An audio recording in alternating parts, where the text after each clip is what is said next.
Listo, ahora sí te dejo el juego. Ya, bueno chicos, empezamos con la clase de miembro superior. ¿Va?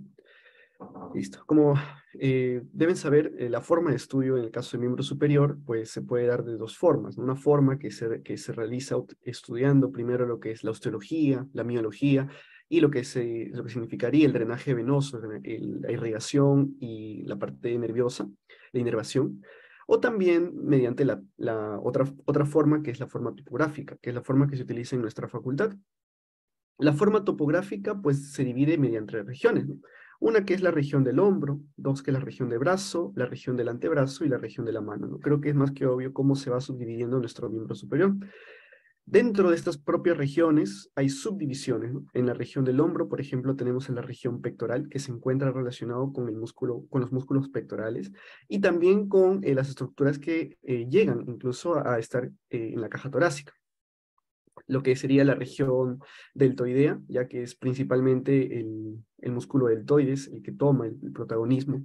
La región escapular, que está relacionada con el omóplato o escápula, y los músculos y los diferentes músculos que terminan su inserción en nivel del húmero y que le permiten sus diferentes movimientos, que ya vamos a hablar en un momento, como por ejemplo la rotación lateral y la rotación medial en el caso de la región escapular.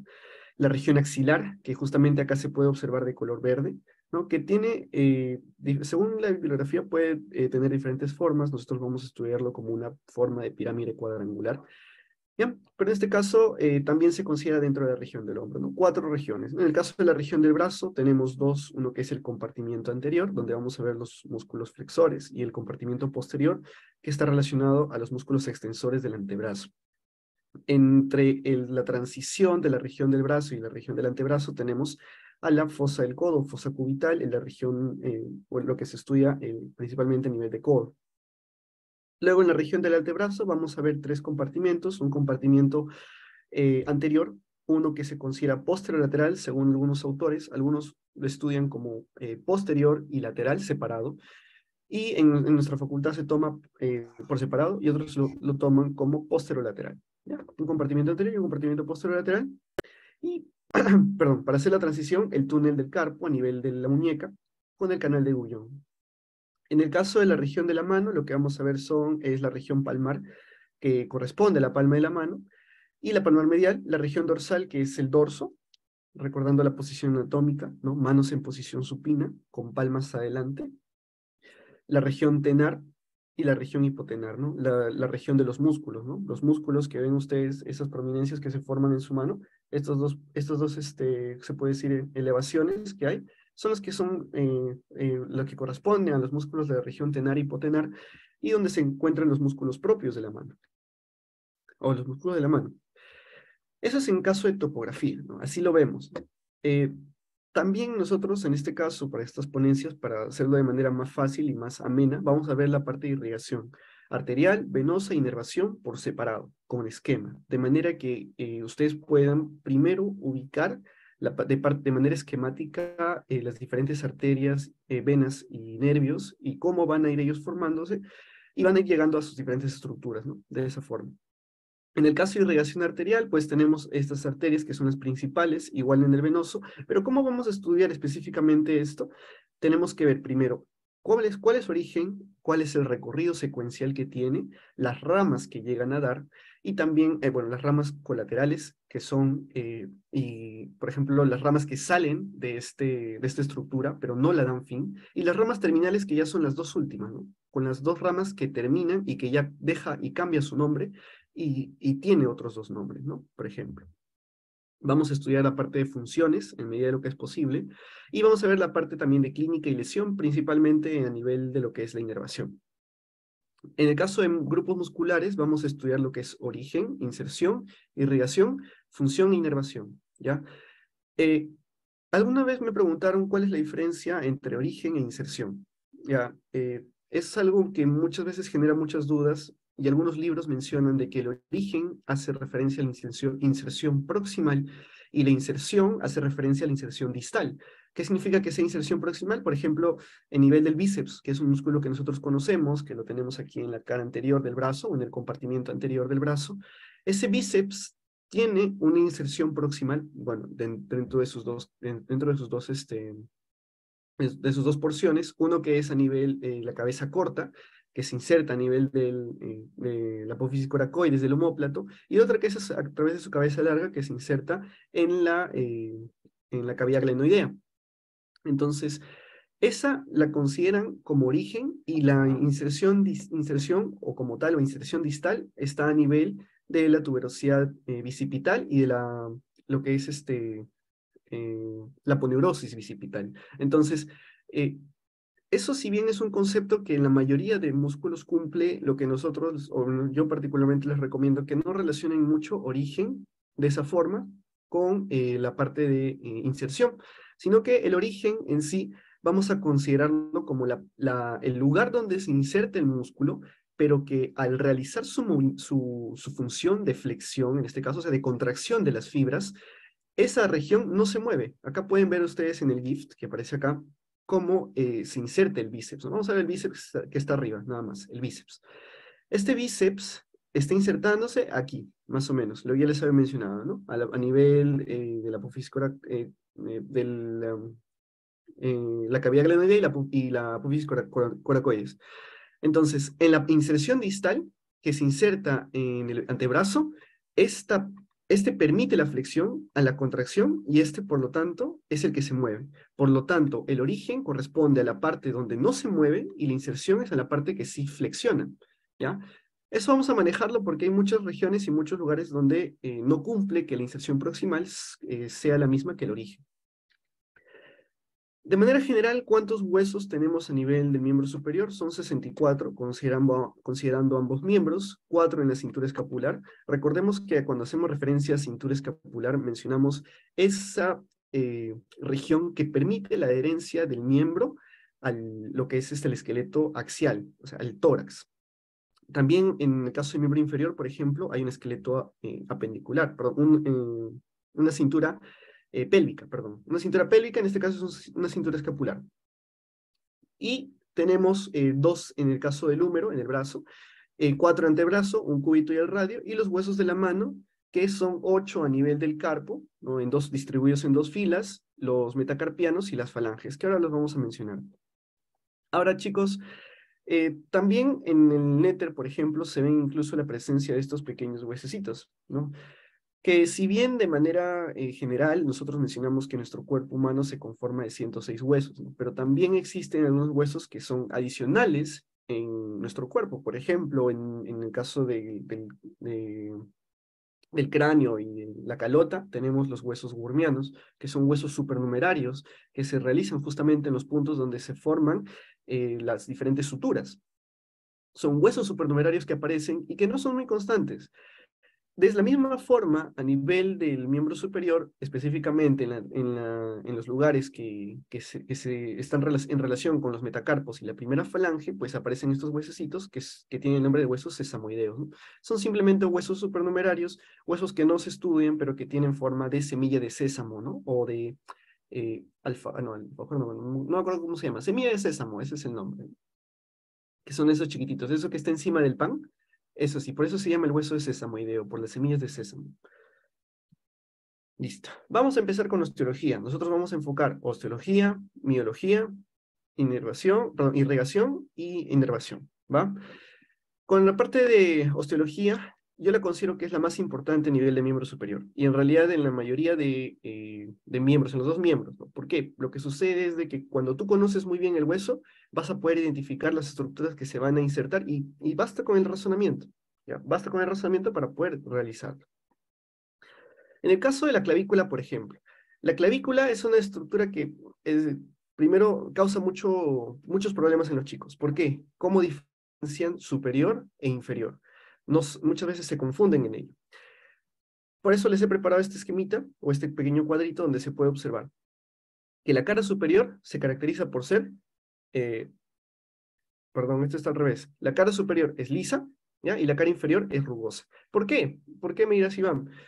La cara superior, si bien contiene inserciones musculares en sus bordes, ¿ya? No tiene la presencia de ningún tendón adicional, mientras que la cara inferior vemos ustedes aquí cómo se generan tubérculos debido a la inserción de algunos ligamentos, ¿no? Como el ligamento trapezoideo y conoideo, que son estos de aquí, el trapezoideo y el conoideo, a nivel distal. Y a nivel medial tenemos la inserción también del ligamento costoclavicular, ¿no? Que es justamente donde se une o donde se articula con la clavícula. Entonces, la cara superior es lisa y la cara inferior es la rugosa, ¿ya? Cuidado acá una fe de ratas. Ahora, ya sé cuál es superior y sé cuál es inferior. Para ver cuál es medial y cuál es lateral, vamos a ver las extremidades, ¿ya? La extremidad external es la más plana, ¿ya? La que está en relación con el esternón. ¿Por qué? Ustedes han visto que el esternón tiene una forma más o menos hexagonal y que la característica es la llegada de la clavícula, que tiene una formita más plana, ¿ya? Es una formita más aplanada, eso lo vamos a ver en la práctica. Mientras que la extremidad acromial, que es la distal, tiene una forma más convexa, que tiene como una montañita, como si fuera un cerrito, porque esta se va a articular con el acromion de la escápula, ¿ya? Y esta es la que va a permitir bastante el movimiento a nivel del hombro y del brazo posteriormente. Esa es la diferencia. Después, la parte interna y la parte externa, ¿no? Ya sé cuál es la parte superior, que es lisa. La parte inferior es rugosa. El tercio, bueno, la carilla articular o la extremidad external es más plana y la extremidad acromial es convexa, ya. Ahora, ¿cómo reconozco cuál es adelante y cuál es atrás?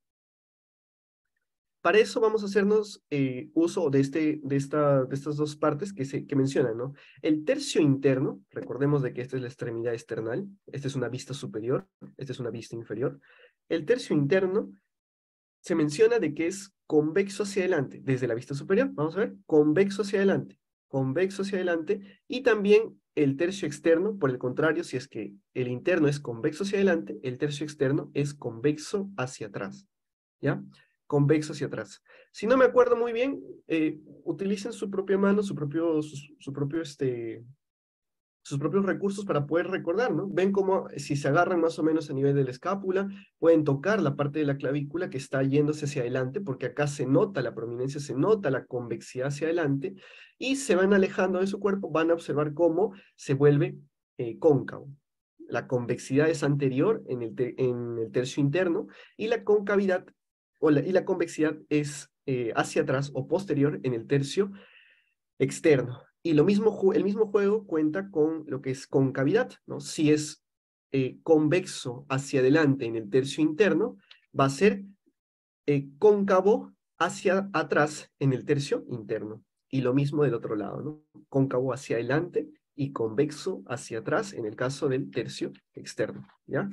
Vamos a ver, vamos a avanzar. Ahí está, la vista superior. Ahí está lo que es la extremidad acromial, la extremidad external del otro lado. Ahí está lo que mencionaba, del tercio interno es más convexo hacia adelante y el tercio externo, que es más cóncavo, hacia atrás. ¿Ya?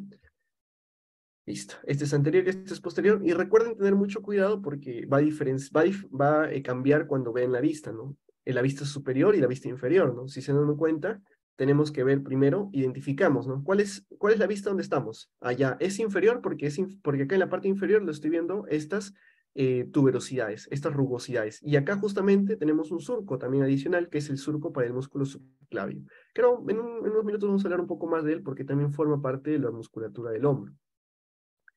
El músculo subclavio. Tenemos estas estructuras y vemos en la parte inferior cómo la convexidad va hacia adelante. Nosotros sabemos que estamos desde una vista inferior, entonces tenemos que imaginarnos de esa forma, ¿ya? Convexidad interna hacia adelante, ¿ya? Desde ahí parten y todo el resto, si les preguntan, ¿es convexo, es cóncavo? Va a caer por su propio peso. Listo. Vamos con la escápula, ¿ya? La escápula. La escápula, lo primero que debemos reconocer es que es un hueso plano. Lo segundo, cuál es anterior y cuál es posterior. ¿Cuál es anterior? Vamos a ver la presencia en la parte posterior de esta, lo que se conoce como la espina de la escápula, ¿ya? La espina de la escápula. Es la primera característica o lo más resaltante que yo puedo diferenciar entre una parte anterior y una parte posterior, sin conocer siquiera el hueso, ¿ya? Esta que es la espina de la escápula. Ahora vamos a hablar un poco más de esta espina, pero vamos a empezar describiendo con la parte anterior, ¿ya? La parte anterior. De manera general, tanto se ve en anterior como en posterior, vamos a tener unos bordes y vamos a tener unos ángulos. Y tenemos que identificar primero, ya vimos qué es anterior y qué es posterior, y cuál es la parte medial y cuál es la parte lateral. Entonces, en los bordes de la escápula vamos a tener primero lo que sería un borde medial, que está, si se llama medial, si se llama medial este borde, está relacionada con la parte, o más pegada a lo que se podría decir a lo que es la columna vertebral, ¿no? Hacia el centro, hacia el eje del cuerpo. Este borde que es medial, y un borde que es lateral, que sería este acá, ¿ya? Este borde que es el borde lateral. También tenemos un borde superior, ¿ya? Un borde superior. Un borde medial, que está pegada, un borde lateral, que sería el otro lado, y un borde superior, que es el que está más hacia arriba. Listo. Bordes lateral, medial y superior. Y tres ángulos, ¿no? Vemos un ángulo superior, obviamente está arriba, que como consecuencia cae a nivel de la segunda vértebra torácica. Un ángulo inferior, que cae a nivel de la T7 o de la torácica 7. Y también tenemos un ángulo lateral, algunos mencionan, ¿no? Que correspondería a esta región, ¿no? Donde encontramos esta que se conoce como la cavidad glenoidea, ¿no? Listo. Hasta ahí es lo primero y lo general que conocemos en escápula. Vamos a ver la visión posterior. En la visión posterior, ¿qué tenemos aquí? Borde medial. Ya, borde medial. ¿Por qué? Nos vamos a acordar de todas las estructuras que están aquí, como que se están alejando y se juntan como el borde lateral. Esto de aquí que está abajo es el borde lateral y el borde superior de este lado. Listo, igual el ángulo superior a nivel de T2, el ángulo inferior a nivel de T7, y como dato adicional, la espina de la escápula se relaciona con el borde medial a nivel de T3, ¿ya? A nivel de T3. ¿Qué vamos a encontrar entonces en la cara anterior? Empezamos con la cara anterior, como les había mencionado. Toda esta región que se encuentra acá. La fosa subescapular. La fosa subescapular. Esa fosa subescapular está para la inserción del músculo subescapular. Toda esta fosita, ahí se encuentra el subescapular. ¿Qué más encontramos aquí? La escotadura escapular. Esta es la escotadura escapular, que está cubierta, y lo vamos a ver más adelante, por un ligamento que es el ligamento escapular. ¿Ya? La escotadura escapular con el ligamento escapular. ¿Quién pasa por ahí? El nervio supraescapular, con la arteria supraescapular por encima de este ligamento. ¿Qué más tenemos? La apófisis coracoides. Esta de aquí que tiene forma de dedito, que está así, esa es la apófisis coracoides. Esta acá, desde una vista anterior principalmente se observa. La apófisis coracoides, ¿ya? ¿Qué más tenemos? La cavidad glenoidea, ya les había mencionado. Esta cavidad glenoidea es la que permite la articulación con el húmero. Cavidad glenoidea. Tenemos un tubérculo supraglenoideo que se encuentra por encima. Acá no se ve muy bien porque está tapado por la apófisis coracoides. Y un tubérculo infraglenoideo que se encuentra más o menos de este nivel, ¿ya? Eso con respecto a la cara anterior. Vamos a ver la cara posterior. ¿Qué tenemos en la cara posterior? Ya les había mencionado la espina de la escápula. Esta es la principal. ¿Por qué esa espina de la escápula? Esa espina de la escápula me va a dividir lo que hubiera sido una sola fosa en dos fosas. Una fosa supraespinosa, porque está encima de la espina, y una fosa infraespinosa, porque está debajo de la espina. Además, en la porción más lateral, cuando ya se empieza a separar de lo que sería las fosas, se empieza y cambia el nombre a lo que es el acromión, ¿ya? El acromión. Entonces, no se olviden, fosa supraespinosa para la inserción del músculo supraespinoso, fosa infraespinosa para la inserción del músculo infraespinoso y otros músculos más como los redondos, mayor y menor, algunos serratos posteriores, ya son más musculitos que van ahí y que vamos a ver más adelante. Y lo que es la escotadura espinoglenoidea. Esta escotadura que está acá de verdecita es la escotadura espinoglenoidea que se forma cuando la espina se separa de lo que está relacionado directamente con el hueso plano, ¿no? La escotadura espinoglenoidea. Ahí están las estructuras mostradas, ¿no? No te olviden que acá también vemos el borde superior y acá tenemos esta misma escotadura, ¿no? La escotadura escapular, ¿ya? También aparece aquí desde una vista posterior. Ya está. Vamos con el húmero. ¿Ya? Vamos con el húmero. ¿Qué tenemos en el húmero? ¿O cómo lo vamos a estudiar? El húmero es un hueso largo, ¿ya? Yo les había mencionado que el escápulo es un hueso plano, y en el caso de la clavícula, chicos, hay mucha controversia, ¿ya? Porque algunos libros mencionan que es un hueso largo, otros dicen que no no entra dentro de la clasificación de hueso largo, y hay un poco de debate, ¿ya? Eso va a depender mucho de la bibliografía que estén leyendo y también de los doctores que les vayan a dictar sus clases. En el caso del húmero, en el caso de la escápula, hueso plano, ¿ya? Hueso plano. En el caso del húmero, es un hueso largo. La característica de un hueso largo es que tiene dos epífisis, que son una proximal y una distal. En este caso esta es la epífisis proximal del húmero, y esta sería la epífisis distal del húmero, y una diáfisis, que es como se podría decir el cuerpo, ¿no? Ustedes conocen un hueso normal, el hueso de pollo que comen, ya, donde se encuentran las dos articulaciones, esas dos son las epífisis, una proximal y otra distal. Y el huesecito del medio que no lo pueden masticar, ese de ahí es la diáfisis, ¿ya? Esa es la diáfisis.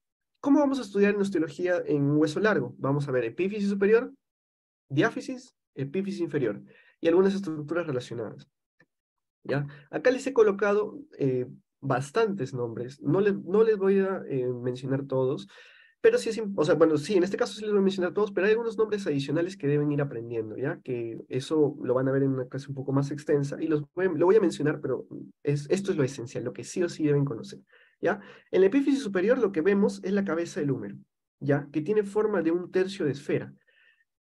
Algo que es importante también mencionar es de que muchas cosas que se ven a nivel de osteología de miembro superior se van a ver en osteología de miembro inferior. Así que si ustedes aprenden muy bien la osteología superior, osteología inferior van a pasear. La cabeza del húmero tiene un tercio de esfera. Esta cabeza del húmero, ¿dónde se articulaba? En la cavidad glenoidea, ¿no? En la cavidad glenoidea. Esa cabeza del húmero de un tercio de esfera está rodeada de lo que sería un cuello anatómico. Lo que está inmediatamente debajo, ese es el cuello anatómico. ¿Por qué se le llama cuello anatómico? Porque es el cuello que se encuentra el hueso. Porque hay otro nombre que se le conoce como el cuello quirúrgico. ¿Por qué cuello quirúrgico? Porque, bueno, si bien el cuello anatómico es un lugar importante que sirve como límite entre lo que sería cabeza y la estructura como el troquíter o el troquín, el cuello quirúrgico, que más o menos encontraría a este nivel, es un nombre que se le da al lugar donde suele fracturarse el húmero, ¿ya? El cuello quirúrgico. Y como consecuencia de esa fractura, tiene consecuencia clínica, debido a que por acá, a esta altura, va a pasar el nervio axilar circunflejo, ¿ya? El nervio axilar circunflejo, y como tal, trae consecuencias, ¿no? Que es la famosa mano en propina de camarero, la mano pegadita al cuerpo, ¿ya? La vamos a ver más adelante cuando vemos la parte de inervación, la parte del plexo braquial, que corresponde a esta estructura que da toda la inervación, tanto motora y sensitiva del brazo, pero que ya lo tengan en cuenta, ¿no? Que hay una diferencia a nivel de osteología, al menos de lo que es el cuello anatómico y lo que es un cuello quirúrgico, ¿ya? Y el cuello quirúrgico hace referencia por justamente ese lugar donde se lesiona. En la epífisis superior, ¿qué tenemos? Ya les había mencionado, cabeza del húmero, cuello anatómico, troquíter o tuberosidad mayor, que es la que está más lateral, y un troquín o tuberosidad menor, que es la que está medial. Algo que deben saber es de que el troquín no se ve desde una vista posterior, ¿no? Esta es una vista anterior. Acá en la parte posterior solamente se ve la tuberosidad mayor o troquíter, ¿ya? Troquíter.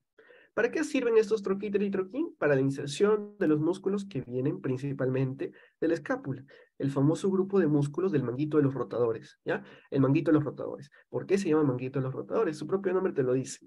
Rotan el brazo. Una rotación lateral, o sea, rotan hacia el brazo hacia afuera, y una rotación medial para la inserción del músculo, de los músculos del manguito de los rotadores, ¿ya? Para ambos. Y otros músculos adicionales, ¿no? Dentro de estos dos tuberosidades vamos a encontrar este que se le conoce como el surco intertubercular, ¿ya? O surco de la corredera bicipital. ¿Qué vamos a encontrar ahí? El tendón del bíceps braquial, ¿ya?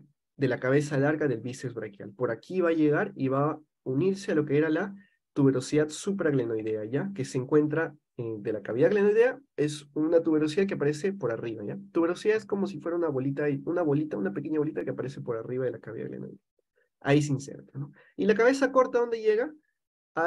La apófisis coracoides, ¿ya? La apófisis coracoides. Listo. ¿Qué más?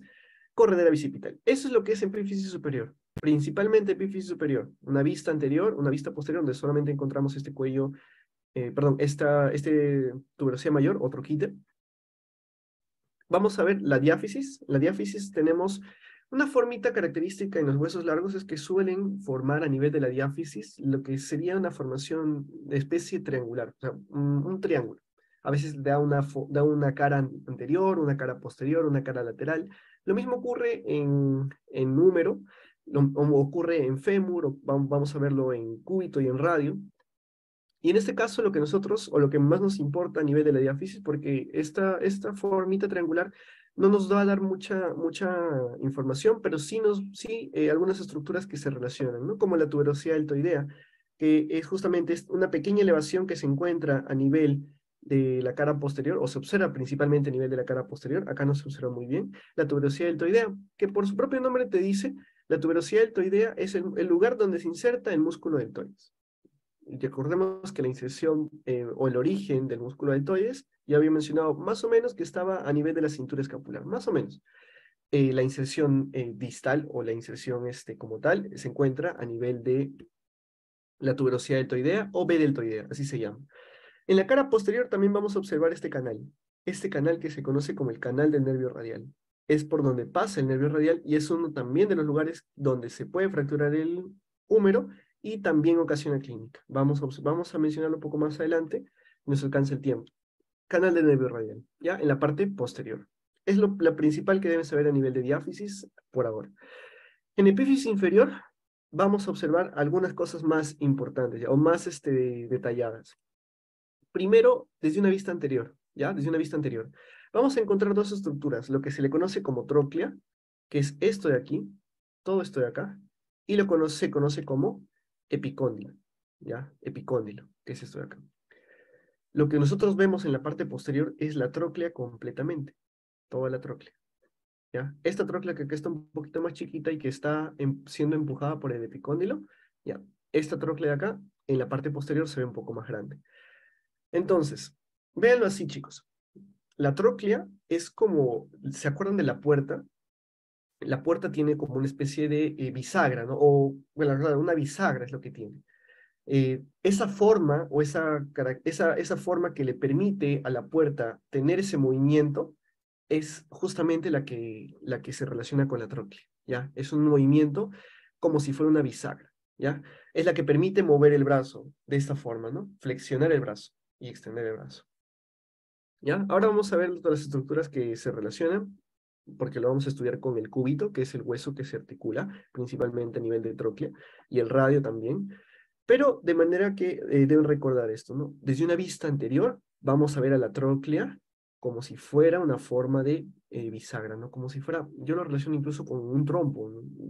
Ustedes tienen que buscar la forma cómo relacionar, y la función es parecida, ¿ya? La función es similar. Y la vista posterior se ve solamente la tróclea. Es algo característico, ¿ya? En una vista anterior se ve la tróclea medialmente y la epitróclea lateralmente. Mientras que en una vista posterior se ve solamente la tróclea.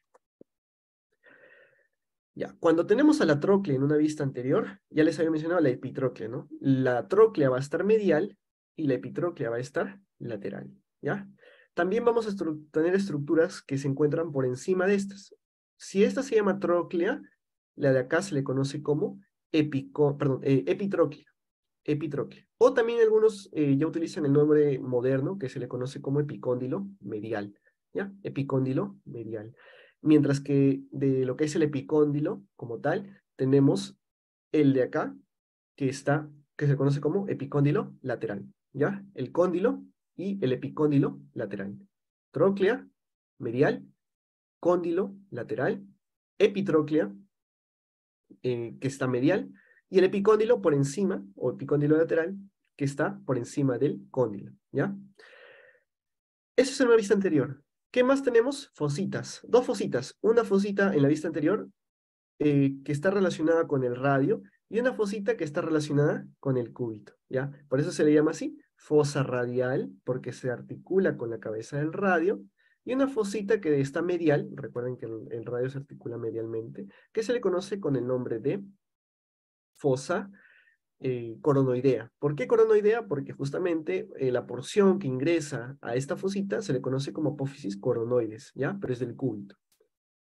En una vista posterior, ¿qué vamos a encontrar? Vimos a la tróclea grandota. Por encima de la tróclea vamos a tener este huecazo. Este huecazo se le conoce como la fosa del olecranon.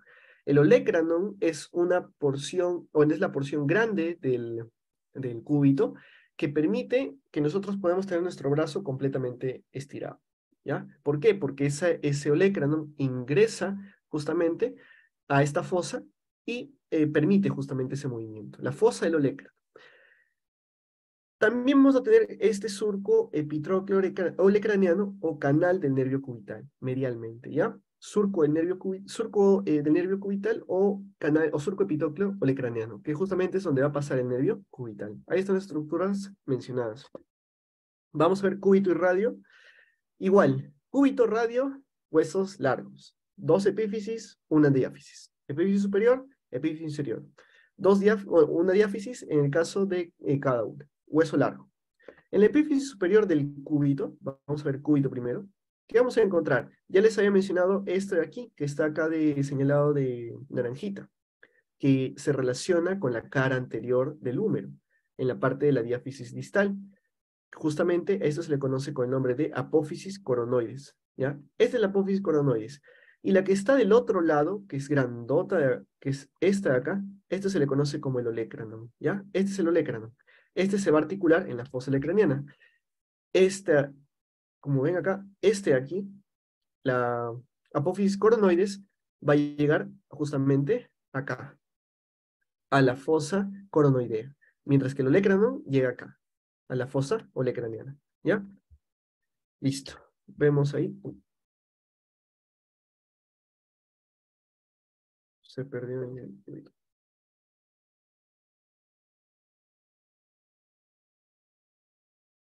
Ya, qué raro. Bueno, apófisis coronoides o olecranon, ¿va? Apófisis coronoides o olecranon. Son los dos que llegan a articularse principalmente con, con el lumen. Y acá lo que observamos, también deben acordarse, es la escotadura o tuberosidad del cúbito. ¿Ya? ¿Dónde está? Esta acá, escotadura o tuberosidad del cúbito. ¿Para qué sirve? Para la inserción del músculo braquial, ¿ya? La inserción del músculo braquial. No el bíceps, ¿ah? Bíceps, braquial y braquial son dos músculos diferentes. Y ahora vamos a mencionar un poco más la diferencia. Pero este es para la inserción del músculo braquial.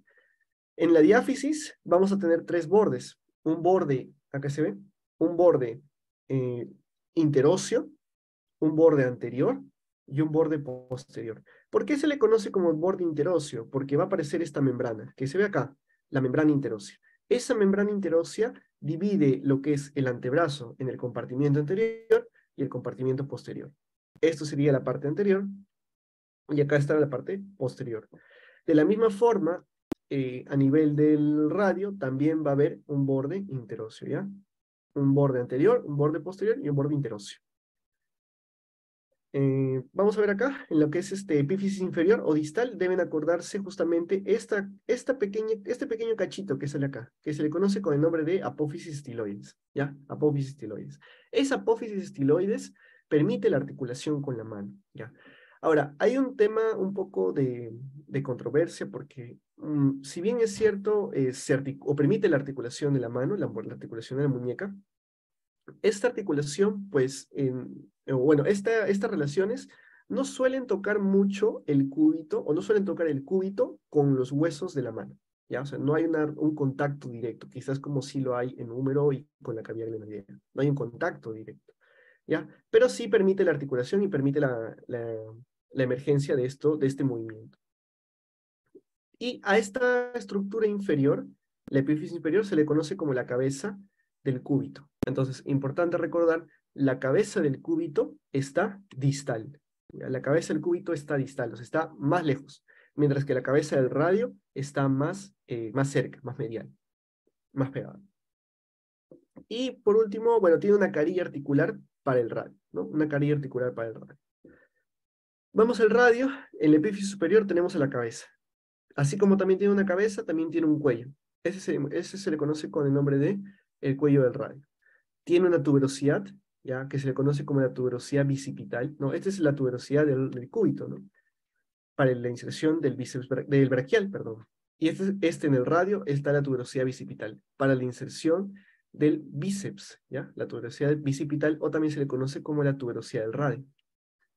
En el caso de la diáfisis, ya mencioné el borde interóseo, que permite la aparición de esta membrana interósea, que acá está cortada, y justamente la cara anterior, posterior y externa, ¿ya? La externa que se forma. En la epífisis superior vamos a mencionar la otra apófisis estiloides. Hay una apófisis estiloides medial, que corresponde al cúbito, y una apófisis estiloides lateral. ¿ya? Que corresponde a lo que es el radio, ¿ya? También tenemos algunas estructuras, acá no se observa el tubérculo dorsal del istre, que se encuentra en la cara dorsal, donde, por donde pasan también los tendones de los extensores de la mano, del carpo. Y ahí están las estructuras. Algo que deben relacionar es justamente algunas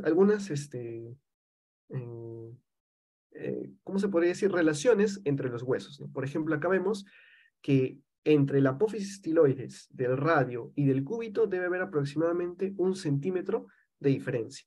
Esto me permite saber que, si es que este centímetro por A o B motivos ha cambiado, si por ejemplo ya no existe esa diferencia, pues podemos hablar de tal vez una luxación, una fractura, ¿no? Una relación que podemos ver a nivel como característica de lo que sería la clínica de una persona que ha tenido un problema a nivel osteológico. Listo. Por último, vamos a ver la osteología de la mano, que es la que a mí más me divierte particularmente. O sea, hay varias cositas y varios datos curiosos. Acá les dejé una memotecnia, o les dejo una memotecnia. Son 8 huesos cortos, ¿ya? Que se distribuyen en 2 filas. Una fila que es superior o proximal, que es esta de acá, y una fila inferior o distal, ¿ya? Fila inferior o distal. Fila superior o distal, SPP, ¿ya? Es la memotecnia. SPP, desde lateral a medial, ¿ya? Recordemos que la posición anatómica es con la mano hacia adelante, la cara de la mano hacia adelante. Lo que vemos es que la mano, lo que es el hueso, el pulgar, ¿ya? Se considera como la parte lateral, y lo que es el hueso meñique es la parte medial. Entonces la memotecnia va de lateral a medial. SPP, escafoides, que es este de acá, semilunar, el de aquí, piramidal, que está acá abajo de este hueso que está encima, que se le conoce como pisiforme. Escafoides, semilunar, piramidal, pisiforme, SPP. Y la fila inferior o distal, que es la que está más abajo, son otros 4 huesos que se le conoce con la memotecnia de tan, hueso grande y hueso ganchoso, ¿no? Tan viene de trapecio, trapezoide, hueso grande y hueso ganchoso, ¿ya? Los únicos que cambian es tan, ¿no? Tan, grande y ganchoso. Por si quieren aprenderse de manera rápida, ¿no? Ahora, lo que caracteriza es justamente que ellos corresponden al hueso del carpo, ¿no? El caso de la osteología de la mano se diferencia en lo que es carpo, lo que diferencia es metacarpo y las falanges, ¿no? Entonces, vamos a ver una vez más: escafoides, semilunar, piramidal, pisiforme, trapecio, trapezoide, hueso grande y hueso ganchoso. Dentro de las características en osteología de mano, llama mucho la atención las formas que le daban los antiguos anatomistas. El nombre que tienen muchas veces es por lo que ellos veían, ¿no? Por ejemplo, el escafoides se llama así porque tenía forma de lo que es una barca inversa. Y si ustedes no van a creerlo como se lo estoy diciendo yo ahora, o como le pongo el dibujo acá, pues vamos a poder ver en la práctica cómo el escafoides en verdad tiene una formita de una barca. El semilunar, yo no le veo mucho la forma, pero mencionan que tiene la forma de una semiluna invertida. El piramidal, la forma de una pirámide también invertida. El pisiforme tenía forma de chícharo, ya, así lo menciono, una forma de chícharo, una forma de arveja, acá lo conocemos así. El trapecio, forma trapezoidea. El trapezoide, igual. El hueso grande, que es ese de ahí, mencionaban que tenía forma de un corcho, ¿ya? Forma de corcho. También tiene forma de corcho, sí, en algo. Y el ganchoso, que se caracteriza por justamente esa prominencia que tiene una formita de gancho. Es como si fuera el gancho que para colgar su ropa, más o menos de esa forma tiene, ¿ya? Ganchoso. Listo. Para ver el caso de metacarpo y falanges, vamos a tener que identificar cuál es el primer dedo, ¿no? Yo les había mencionado que la posición anatómica es manos en posición supina, apuntando para adelante. Lo que es el hueso de metacarpo, bueno, para contar los huesos, van desde lateral a medial. El hueso del dedo gordo de los metacarpos, el primer metacarpiano es este de acá. Este es el primer metacarpiano. Va de lateral a medial. Primer metacarpiano, ven acá la L de lateral. Primer metacarpiano, segundo metacarpiano, tercer metacarpiano, cuarto y quinto metacarpiano. Lo mismo ocurre con falanges, ¿ya?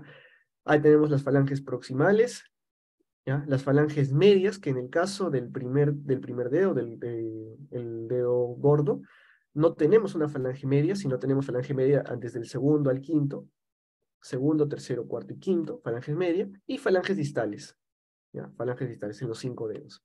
¿Ya? Eso es lo que caracteriza. ¿Ya? Primero tenemos que ubicarnos cómo vamos a contar y de qué vamos a llamar. Si te preguntan, primera falange proximal, tú haces referencia a el dedo gordo. Ya sabes que están hablando de esta falange proximal. Si el libro te dice, tercera falange distal, ya cuentas, este es el primer dedo, segundo, tercer dedo. Tercera falange distal, este huesecito de acá. ¿Ya? Es importante que lo tengan en cuenta. Como saben, las falanges son 14 huesos porque son 5 dedos y la que no tiene falange medial es el dedo gordo. Los metacarpos son 5 huesos, también son largos, tanto falanges como metacarpos son huesos largos, 5 huesos largos, y esos metacarpos, adicionalmente mencionarles que forman lo que sería parte aún de la palma, ¿ya? Lo que nosotros vemos sobresalido son pura falange. Lo que nosotros tocamos como palma aún de la mano, o sea, también no pegada hacia lo que sería la muñeca, sino más pegada hacia los dedos, serían los metacarpos, ¿ya? Los metacarpos. Y ahí se acaba todo lo que es osteología. Yo les dije que es el capítulo más cargado, o sea, el que yo le considero que tiene una de las más importancias, porque ya el resto van a ver que vamos a observar y vamos a poder identificarlo bien. Empezamos entonces en biología por región, por región. ¿Ya? Vamos a ver la región del hombro primero. ¿Ya? Región del hombro. Ahora, algo que no les había mencionado es cómo nosotros, en nivel muscular, podemos identificar al menos una de las funciones que puede tener un músculo. Y eso se da mediante la vista. Nosotros hay que observar cómo van distribuidas las fibras de ese músculo. Por ejemplo, este ya lo conocen ustedes. Este es el bíceps, ¿ya? Y si no se acuerdan muy bien, se los presento. Este es el bíceps, este de acá, junto con sus dos cabezas. Esta cabeza larga, que se va por el surco o corredera bicipital hacia el tubérculo supraglenoideo, ¿no? Que se encuentra por la cavidad glenoidea, y esta cabeza corta que viene por aquí, y que se inserta aquí, en la apófisis coracoides, ¿ya? La apófisis coracoides. Miren ustedes cómo van distribuidas sus fibras. Si ustedes se dan cuenta, las fibras tienen esta formita, ¿ya? Esta formita tienen las fibras. ¿Qué pasa cuando esas fibras se contraen? Van a jalar todo el miembro en dirección de esas fibras, ¿ya? Van a jalar el miembro en dirección de las fibras. Por lo tanto, si está insertándose a nivel del hombro, si llega al antebrazo, sus fibras están yendo así. Cuando se contraigan, van a permitir la flexión del antebrazo. Por lo tanto, una de las funciones, y la que es la principal del bíceps, es la flexión del antebrazo. ¿Ya? Facilita. Al menos las primeras o las principales funciones de cada músculo, así van a poder acordarse. Acuérdense dónde está insertado y ustedes pónganse a pensar. Está insertado aquí y acá. ¿Cómo van a distribuir sus fibras? Más o menos así, por su forma de inserción. Por lo tanto, cuando se contraigan, ¿cómo va a realizar el movimiento?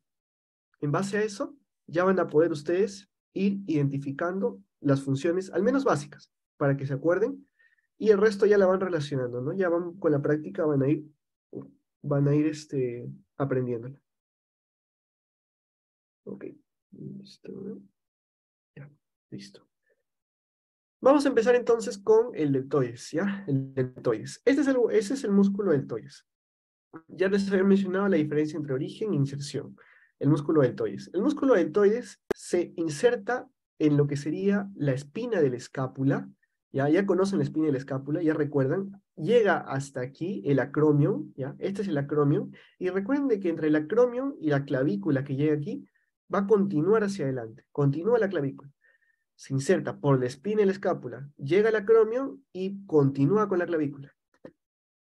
El deltoides también tiene, se menciona incluso 3 porciones, ¿no? Un deltoides que es anterior, un deltoides que es lateral y un deltoides que es posterior. 3 como que mini porciones o cabecitas. Ese deltoides como tal, ¿ya? Ese deltoides como tal, la formita que va a tener sus pequeñas regiones donde se insertan, va a darle diferentes funciones, pero hay una función que es la principal. Ya, recuerden que siempre cae a nivel de la tuberosidad deltoidea. O sea, si bien el deltoides está aquí, llega a la diáfisis del húmero, más o menos entre la cara posterior y se inserta en la tuberosidad deltoidea, o B deltoidea. Entonces, vemos las fibras del deltoides, perdón, cómo van hacia abajo y rodean el hombro. Por lo tanto, ¿en qué se va a encargar? Principalmente la abducción del brazo. ¿Qué significa abducción del brazo?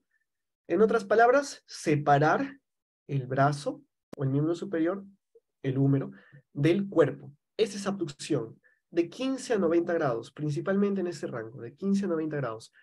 ¿Por qué? Porque hay otro músculo que es el supraespinoso, que lo vamos a mencionar más adelante, que se encarga de 0 a 15, ¿ya? También ayuda con esa función. Pero en este caso el deltoides, su principal función es la abducción del hombro y del brazo como tal. También el fascículo o las diferentes regiones, como por ejemplo, si está adelante, también tiene relación como función como rotación medial o como flexión del hombro, ¿no? Igual si es posterior, tiene una rotación lateral o extensión del hombro. Ya está relacionado un poco más de otros filetes, otros lugares donde se insertan, pero la principal, si les preguntan el músculo deltoides, ¿cuál es la principal función? Abducción del brazo, de 15 a 90 grados. Ahora, el término abducción, como les mencioné, es una forma de decir que aleja eh, el miembro de nuestro cuerpo, del eje central, abducción. Diferente de si le borramos la B, ¿ya? Si solamente fuera abducción, en lugar de alejar, acerca, ¿ya? Abducción, ¿ya? Esa es la diferencia. Listo. ¿Por quién está inervado? Por el nervio axilar. Ven ustedes aquí, por ejemplo, esta de aquí, no, o sea, si bien no se ve, o sea, bueno, sí se ve. Lo que se ve acá es la arteria circunfleja, pero anterior, ¿ya? La arteria circunfleja anterior. Esta de aquí, esto es una vista anterior, en la parte posterior, más o menos a esta altura, llega los filetes del nervio axilar o circunflejo, ¿ya? Llega e inerva el deltoides. Por eso es de que a esta altura donde aparece esta arteria también, si hay una fractura, se lesiona el nervio axilar y por lo tanto, si se lesiona el nervio axilar, si vuela el nervio axilar, ¿eso qué significa? Que el deltoides deja de estar inervado. Si el deltoides deja de estar inervado y su principal función es la abducción del brazo, si su principal función es separar el brazo del miembro superior, ¿qué pasaría si estuviera lesionado ese nervio que inerva y que le permite la función al deltoides? El brazo ya no podría ser abducido. Por lo tanto, en lugar de estar estirado, va a estar pegado al cuerpo. Esa es la característica de una lesión a nivel del nervio axilar circunflejo, ¿ya? Mano pegada al cuerpo, ¿ya? Mano pegada al cuerpo. El paciente va a llegar así, pegado al cuerpo, y va a decir, me chanqué el hombro y ahora ya no puedo separar mi mano del cuerpo. No puedo, por más que quiero, hago todo el esfuerzo con todo lo que puedo, pero no puedo. No puedo separar mi mano, está pegadito, pegadito su mano. Ya saben de qué se trata del músculo deltoides y probablemente ha tenido una fractura a nivel del cuello quirúrgico del húmero. Listo. En esta región del hombro vamos a ver lo que es la fosa axilar. Ya, yo lo coloco acá porque vamos a ver cada uno de los músculos que está relacionado a esta fosa y que está relacionado justamente al hombro, pero la fosa axilar es algo que nosotros vamos a tener que ir viendo y vamos a ir mencionando después a los músculos.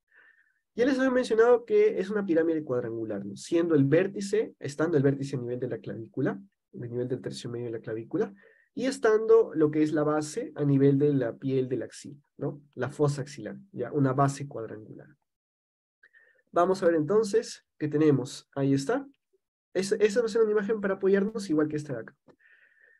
En la pared posterior, en otras palabras, en esta pared que está aquí atrás, que no se ve, esta de acá, la pared posterior, esa pared posterior, ¿qué vamos a tener? El músculo subescapular. Este de aquí es el músculo subescapular. Recuerden ustedes, yo les había hablado un poco del músculo subescapular antes de mencionarles el músculo como tal. En la fosa subescapular de la cara anterior del omóplato, tenemos al músculo subescapular, es que se inserta en esa fosa. Y se inserta en esa fosa, ¿y a dónde va finalmente? Al húmero. ¿Ven ustedes acá? Termina en el húmero. Ese músculo subescapular se relaciona con la pared posterior. ¿Qué otro músculo más? El músculo redondo mayor. o también se le conoce con el nombre de teres mayor, que está abajo.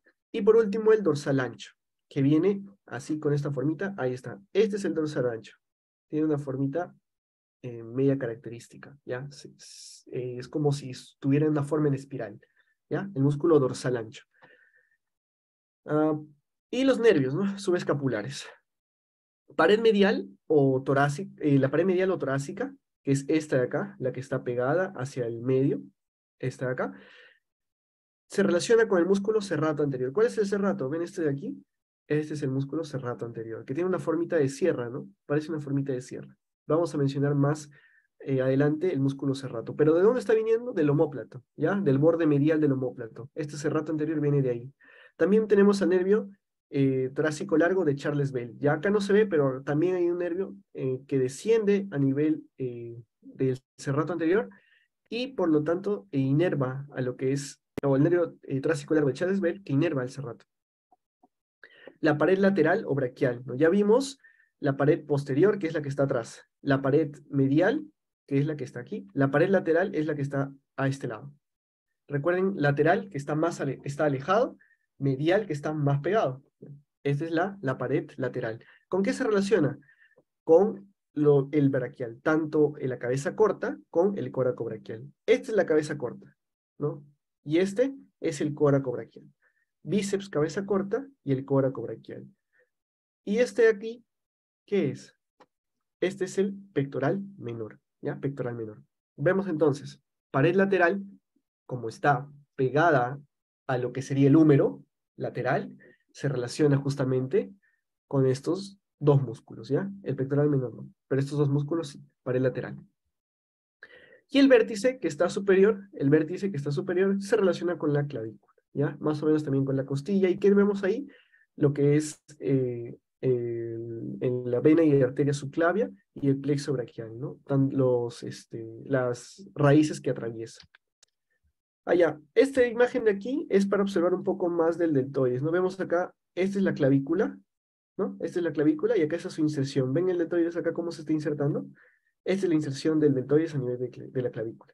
Existe este surco, que es un surco que divide el deltoides del pectoral mayor, que se le conoce como el nombre de surco deltopectoral. Ese surco deltopectoral es importante porque vamos a encontrar una venita ahí que es la vena cefálica, que ahorita vamos a mencionar, bueno, más adelante cuando veamos irrigación, vamos a mencionar esta vena cefálica. Y no es el único surco, sino también tiene surco deltobicipital, surco deltotricipital hacia atrás. Entonces, hay más cositas que deben aprender, pero esto es lo principal y lo esencial.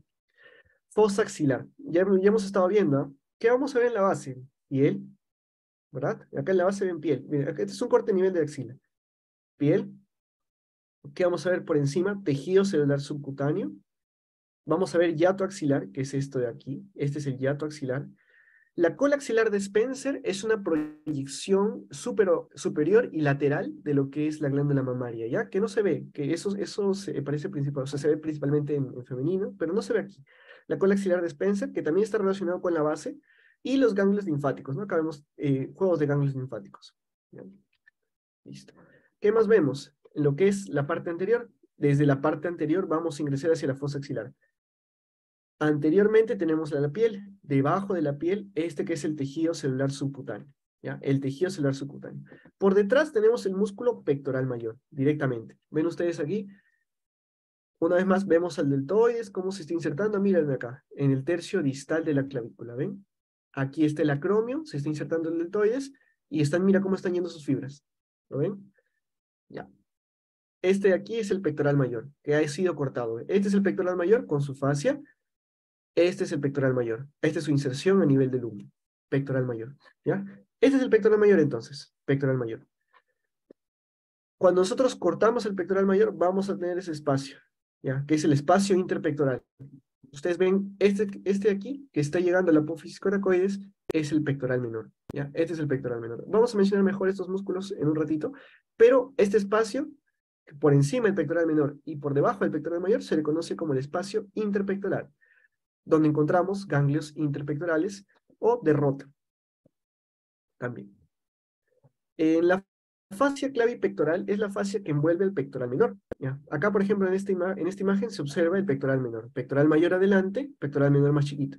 El pectoral menor está aquí, y esta es la fascia clavipectoral, que va desde la clavícula, ven ustedes aquí a la clavícula, esta es la clavícula, y este es el músculo subclavio.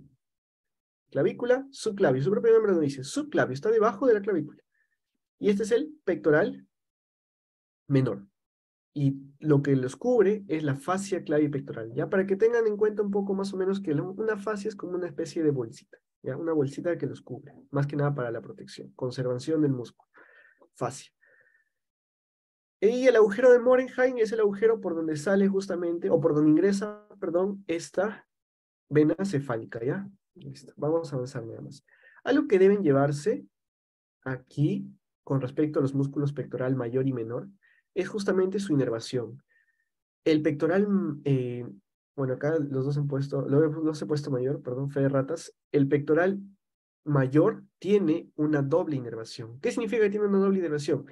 Tiene la inervación de lo que es el pectoral medial, que también inerva al pectoral menor, y lo atraviesa e inerva al pectoral mayor. Y también el pectoral lateral. ¿Ya? El nervio pectoral lateral inerva a este pectoral. Entonces, primero, músculo pectoral mayor, pectoral menor, ¿ya? Van desde lo que sería el tórax, en el caso del pectoral mayor se inserta, ¿no? Ya vamos a ver más adelante el pectoral mayor, pero se inserta, por ejemplo, a nivel de lo que es el esternón, llega también a la clavícula, ¿ya? La parte medial de la clavícula, y termina insertándose hacia lo que es el húmero, ¿ya? La epífisis proximal del húmero. En el caso del pectoral menor, como ustedes pueden ver aquí, se inserta a nivel de la tercera quinta costilla y llega finalmente a la apófisis coracoides, ¿ya? La apófisis coracoides. Estos dos se inervan mediante los dos nervios pectorales. Uno medial que atraviesa el pectoral. Acá no se ve cómo lo atraviesa, pero acá debe atravesarlo por la mitad, más o menos. Lo atraviesa e inerva parte del pectoral mayor. Y uno que viene por lateral y que llega y lo inerva también, ¿ya? Eso es lo que deben diferenciar. Pectoral lateral, pectoral medial, dos nervios que inervan a los pectorales, ¿no? El medial le saca la vuelta al pectoral menor porque también inerva al pectoral mayor. Y el pectoral mayor se inerva por el medial y por el lateral. ¿Ya? Listo. ¿Cuál es el contenido, por último? Esto de aquí. Tanto arteria y vena axilar, las dos. Plexo braquial. Esto de aquí que ustedes ven, que están dando orígenes a ramitas, ese es el plexo braquial. ¿Ven? Acá tenemos lo que es el asa de los pectorales, por ejemplo. Acá tenemos el nervio radial. Entonces son son parte del plexo braquial. Acá tenemos a la arteria axilar, la vena axilar. Acá tenemos algunos ganglios también, ¿no? Ganglios que forman parte de este contenido de la fosa axilar. No vamos a hablar mucho de ganglios, pero también hay bastantes ganglios a este nivel. Ahora sí vamos a ver miología, y es donde ya vemos un poco más a profundidad los músculos. Ya les había mencionado el subescapular, miren aquí, cómo se está insertando en la fosa subescapular, ¿ven? Su origen es ahí. ¿Por qué? Su inserción, ¿dónde va a ser? En el tubérculo menor del húmero. ¿Recuerdan? Tuberosidad mayor, tuberosidad menor. Miren cómo están las fibras. Mira cómo van las fibras. Se ven bonitas las fibras. Por lo tanto, si este es el origen, ¿qué significa? Que esto no se va a mover. Esta es la inserción. O se le conoce como inserción distal. Algunos ya les había mencionado al respecto, pero lo coloco por si acaso. Por lo tanto, ¿qué va a hacer si se flexiona? ¿Qué va a hacer si sus fibras se contraen? Si sus fibras se contraen debido a su posición aquí, esto va a ser una rotación. Justamente la principal función es rotación medial del brazo. Además, ayuda a mantener la cavidad glenoidea, o sea, me ayuda a que esto se mantenga en su sitio. En otras palabras, ayuda a que eso se mantenga en su sitio. Y la inervación es el nervio subescapular superior e inferior. ¿Ya? Subescapular superior e inferior. El dorsal ancho, que es este musculito que tenemos aquí, ya les había mencionado, el de aquí, este de acá, este de acá. Bueno. El origen se encuentra a nivel de apófisis espinosa. No me importa mucho su origen, pero sí más que nada relacionarlo con su inserción, ¿no? En el surco intertubercular. ¿Ya? Surco intertubercular que está relacionado con el hombro. Su función igual. ¿Cómo están distribuidas sus fibras? Como que se va un poco para abajo, ¿no? Allá. Entonces, aduce. ¿Qué significa que aduce? Recuerda que abducción con B, hace referencia a separar el miembro. Aducir hace referencia a pegar el miembro. Entonces, si aduce, por su distribución de fibras, pega el brazo al cuerpo. Principalmente, inervación tóraco-dorsal. Subclavio. Miren acá, ya les había mencionado. ¿Qué músculo era este? El músculo pectoral mayor. Y el de acá, el pectoral menor. Este de aquí es el subclavio, cubierto por la fascia clavipectoral. Borde superior de la primera costilla, ¿ya? Es su inserción proximal, y la inserción distal es la cara inferior del tercio medio de la clavícula. Ya hemos visto, ¿no?, cómo forma el surco para la inserción del nervio, perdón, del músculo subclavio a nivel de la cara inferior de la clavícula, y ya no se van a olvidar de que ahí justamente es donde se termina insertando, ¿ya? Y la función es anclar y descender la clavícula. ¿Qué es lo que sucede, chicos? Lo que pasa es de que cuando la clavícula se fractura, al ser un hueso, imagínense que es un palito, ¿no? Cuando yo hago un palito, por ejemplo, quiero partirlo por la mitad, agarro de los dos costados y como que doblo. Se parte exactamente por la mitad. Algo que caracteriza mucho a esta clavícula es que dentro de los lugares donde más se fracturan es el tercio medio de la clavícula. El tercio medio de la clavícula. Si el tercio medio de la clavícula se fractura, y además es donde se inserta este músculo subclavio, algo que caracteriza a una persona que ha tenido fractura de tercio medio de clavícula, si bien va a ser un dolor, es que la clavícula no va a tener algún cambio significativo, porque no solamente se está agarrando entre hueso, sino se está agarrando mediante músculo. El subclavio ancla a la clavícula. Y además, obviamente, debido a su inserción a nivel, a nivel costal, de la primera costilla, también desciende la clavícula, ¿no? Es una de sus funciones dentro de las que tiene, pero la principal es anclar la clavícula.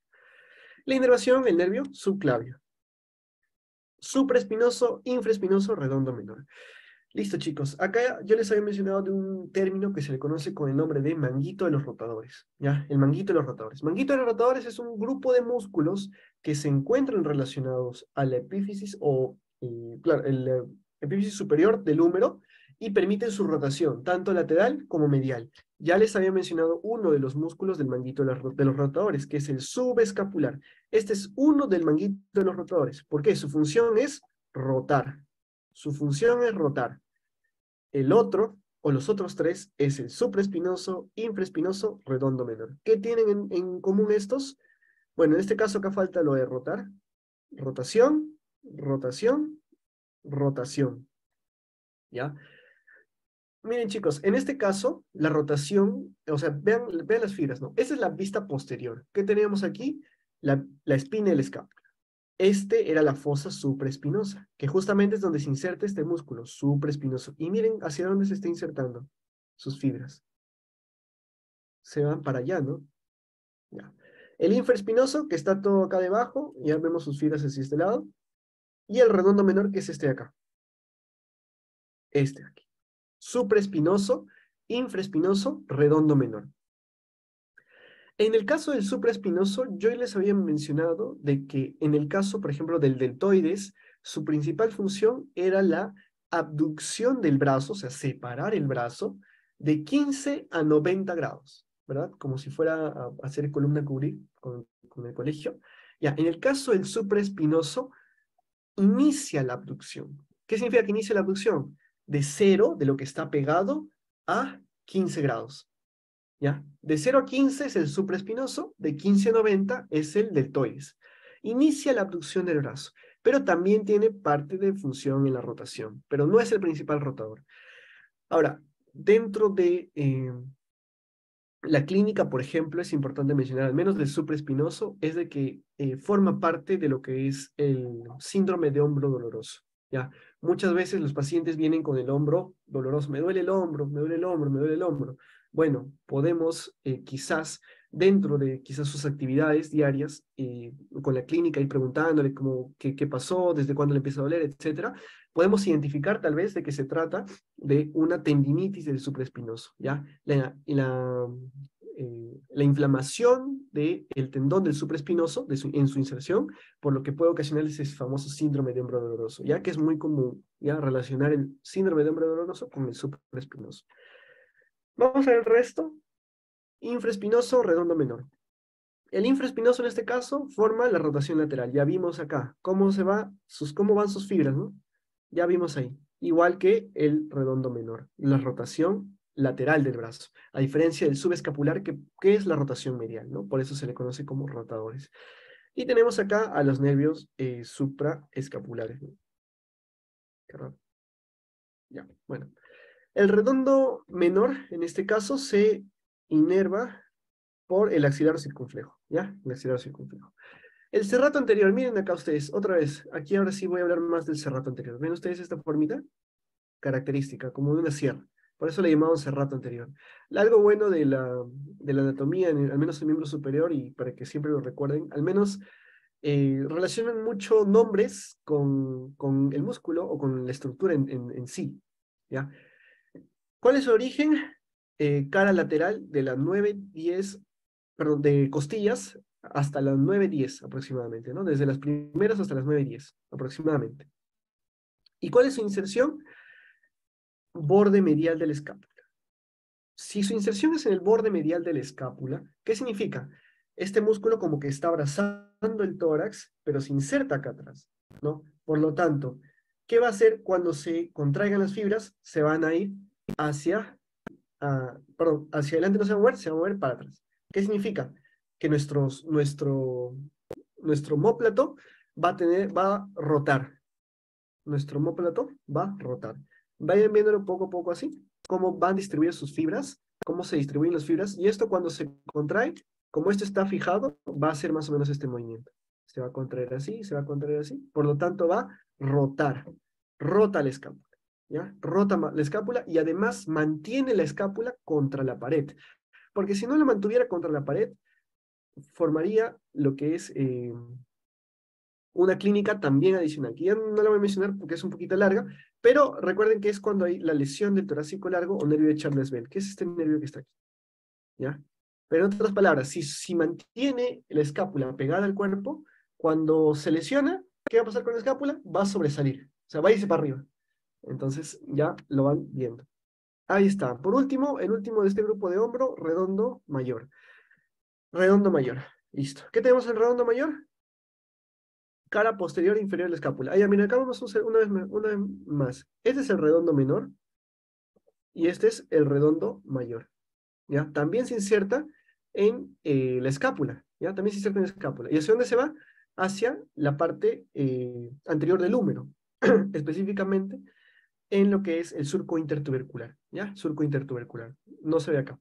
Algo que es importante relacionar en los redondos es justamente estos triángulos, ¿ya? Para que se aprendan ustedes, porque a mí en algún momento, o yo encontré esta imagen en algún momento y obviamente está en inglés, pero para que se aprendan ustedes pueden relacionarlo de esa forma, ¿no? Los redondos, o los teres, porque en inglés se le conoce así, forman triángulos y cuadriláteros, ¿no? Eh, por cómo están distribuidos sus fibras. El teres menor, el teres mayor, vamos a colocar de esta forma la cabeza larga del tríceps y el húmero, y vamos a tener lo que está aquí. Forman estos triángulos. Este primer triángulo, que es el triángulo homotricipital, ¿no? Es importante porque pasan los vasos circunflejos escapulares.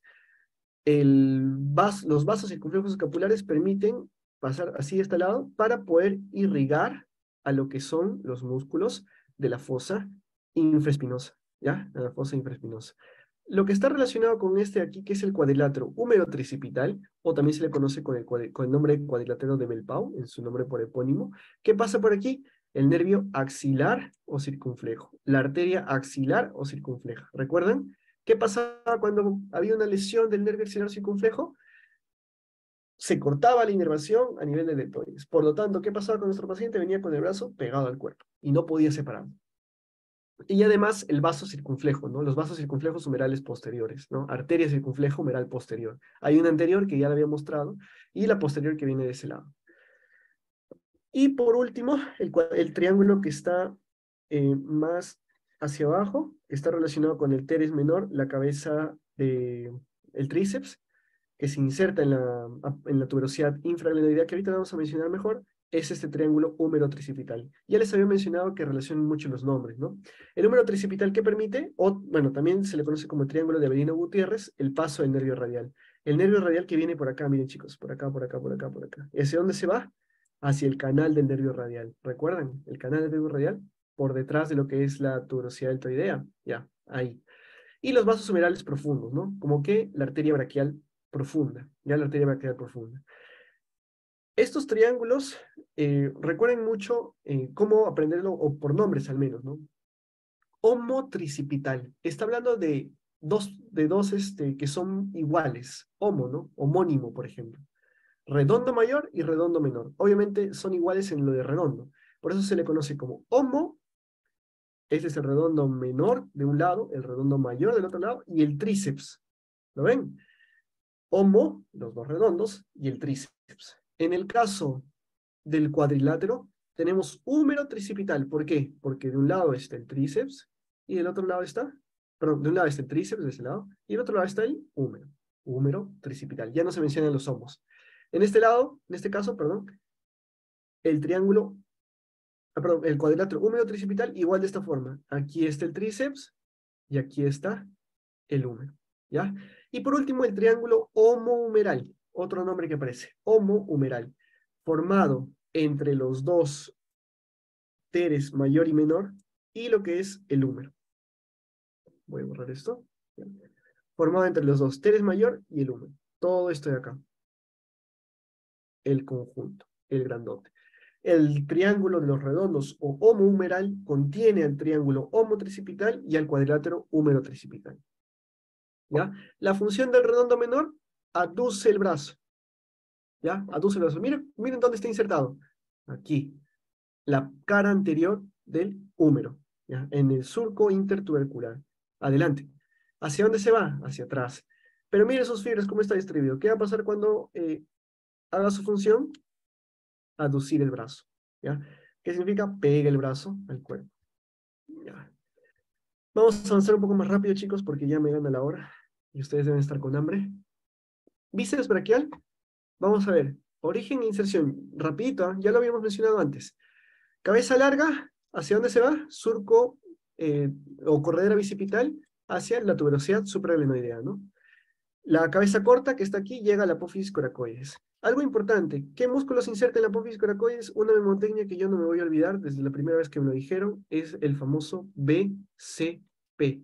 ¿Ya? No es por hacerle cherry al banco de BCP, pero es el BCP. BCP, bíceps braquial, cabeza corta. Coracobraquial y pectoral menor. Ya les había mencionado, ¿no? Este es el bíceps braquial, este es el pectoral menor, y este tendón de aquí que aparece es el pectoral menor. Los tres se insertan en la apófisis coracoides, ¿ya? Memotecnia para ustedes, chicos. BCP, para que nunca se olviden. Y este de acá, que es un ligamento, ¿ya? Ligamento acromio coracoideo. O coraco-acromial, ¿ya? A veces cambian así los nombrecitos.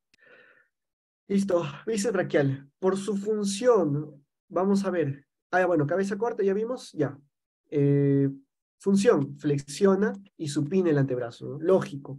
Si se inserta arriba y aquí, perdón, si se origina arriba y se inserta abajo, con esta de acá, esta telita que están viendo aquí, esta telita de blanco, esta telita es la que se conoce como aponeurosis bicipital, ¿ya? Esa aponeurosis bicipital se inserta ahí y ¿qué termina haciendo? Flexionar.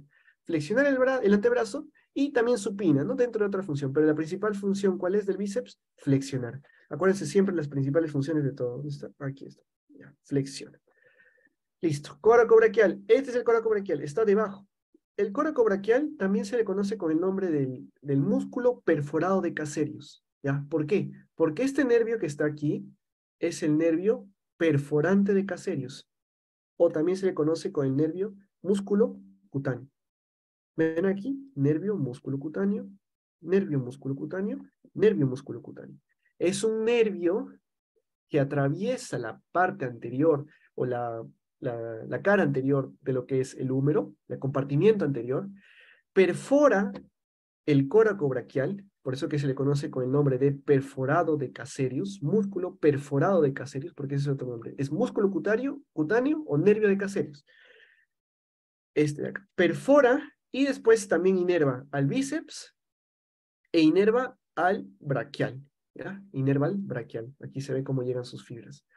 Inerva al bíceps, inerva braquial. Algo que deben tener en cuenta es que cuando tengan un nervio que perfora una estructura, probablemente le esté inervando. Es más, perdón, probablemente no, la está inervando. Me explico. Pectoral menor, ¿se acuerdan? ¿Ya? El nervio pectoral medial y pectoral lateral. El nervio pectoral medial perforaba el pectoral menor y llegaba al pectoral mayor. Al perforar el pectoral menor, lo inerva.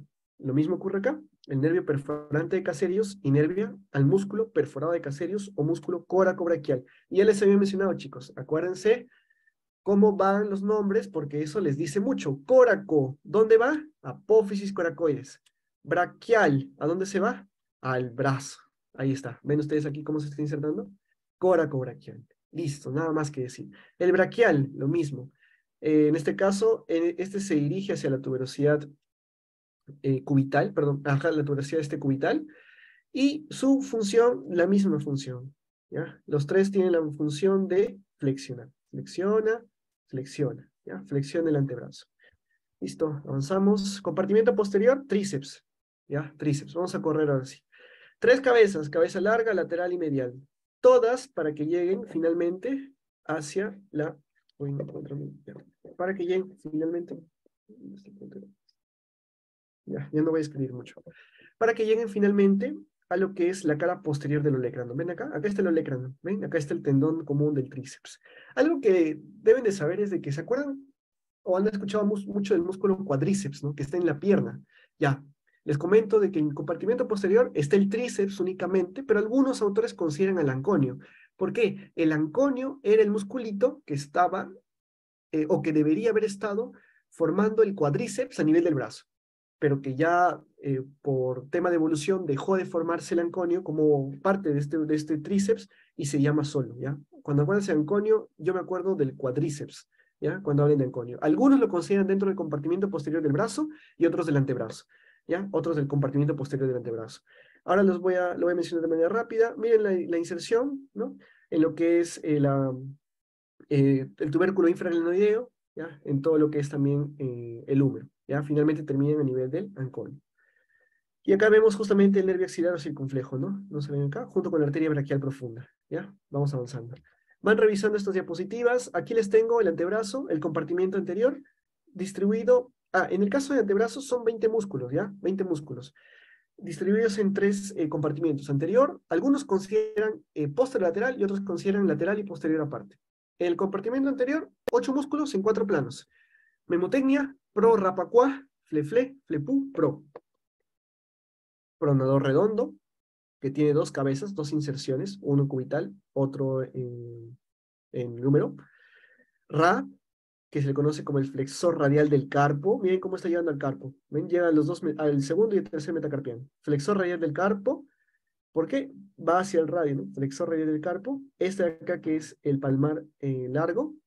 Y este que es el flexor cubital del carpo. ¿Ya? Prorrapacuá. Levantamos esos músculos y encontramos este. ¿Ven acá cómo se está levantando? Encontramos este de acá, el flexor común de los dedos. Fle, levantamos ese músculo, en la que es el segundo plano, encontramos este tercer plano. Flepú, este es el flexor común de los, perdón, este es el flexor superficial de los dedos, y este es el flexor profundo de los dedos. ¿No? Flexor profundo de los dedos, flepú, ¿y qué me falta? El puno, flexor del pulgar. ¿Ven ustedes ahí cómo está llegando? Flexor del pulgar. Y pronador cuadrado, ¿ya? Pronador cuadrado. Funciones dentro del compartimiento anterior, de manera general.